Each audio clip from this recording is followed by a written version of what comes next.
இணையதளத்தில் குடியுரிமைக்கு விண்ணப்பிப்பதற்கான படிவத்தின் வடிவத்தை ஆராய என்ன நடவடிக்கை பரிந்துரைக்கப்படுகிறது? இந்திய குடியுரிமைக்கான அதிகாரப்பூர்வ இணையதளத்தில் விண்ணப்ப படிவங்களின் மாதிரியை பார்க்க சாம்பிள் ஃபார்ம்ஸ் என்ற பகுதியை தேர்ந்தெடுக்க வேண்டும். இது விண்ணப்பதாரர்கள் படிவத்தை எவ்வாறு பூர்த்தி செய்வது என்பதை முன்கூட்டியே அறிய உதவுகிறது. தேர்தல்கள் தொடர்பாக மாநில சட்டமன்றங்கள் எதற்கான ஏற்பாடுகளை செய்கின்றன? இந்திய அரசியலமைப்பின்படி மாநில சட்டமன்றங்கள் தங்கள் மாநில தேர்தல்கள் மற்றும் வாக்காளர் பட்டியல்கள் தொடர்பான சில சட்டங்களை இயற்ற அதிகாரம் பெற்றுள்ளன. இது தேர்தல் ஆணையத்தின் வழிகாட்டுதலின் கீழ் மாநில அளவில் நடைபெறும் நடைமுறைகளை உள்ளடக்கியது. அசல் இந்திய அரசியலமைப்பின் எழுத்தர் யார்?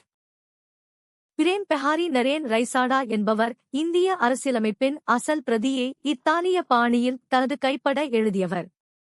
இதற்காக அவர் எந்த ஊதியமும் பெறவில்லை, ஆனால் ஒவ்வொரு பக்கத்திலும் தனது பெயரை எழுத அனுமதி கோரினார்.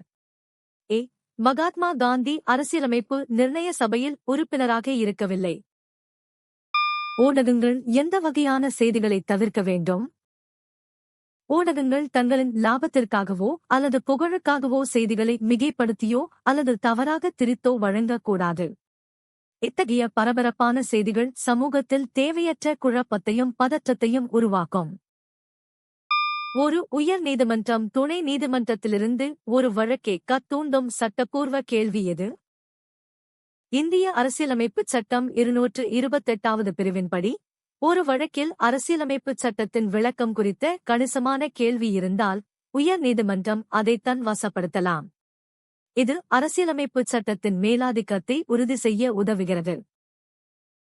இந்திய ஊர்காவல் படை எந்த வகையான படையாக விவரிக்கப்படுகிறது?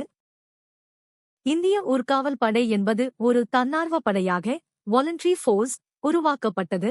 இது காவல்துறைக்கு உள்நாட்டு பாதுகாப்பில் உதவுகிறது. அவசர காலங்களிலும் இயற்கை சீற்றங்களின் போதும் பொதுமக்களுக்கு சேவை செய்ய இது குடிமக்களுக்கு வாய்ப்பளிக்கிறது. மாநில அளவில் மிக உயர்ந்த நீதித்துறை அமைப்பாக கருதப்படுவது எது? இந்திய அரசியலமைப்பின்படி ஒவ்வொரு மாநிலத்திலும் உயர் நீதிமன்றமே மிக உயர்ந்த நீதித்துறை அமைப்பாக செயல்படுகிறது.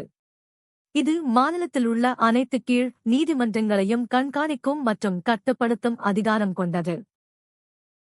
உச்ச நீதிமன்றத்தின் மற்ற நீதிபதிகளை யார் நியமிக்கிறார்? உச்சநீதிமன்ற நீதிபதிகளை அரசியலமைப்பு விதி 12(4)(2) இன் படி குடியரசுத் தலைவர் நியமிக்கிறார். இந்த நியமனத்தின் போது அவர் உச்சநீதிமன்ற தலைமை நீதிபதி தலைமையிலான கொலீஜியம் அமைப்பின் ஆலோசனையை பெறுகிறார்.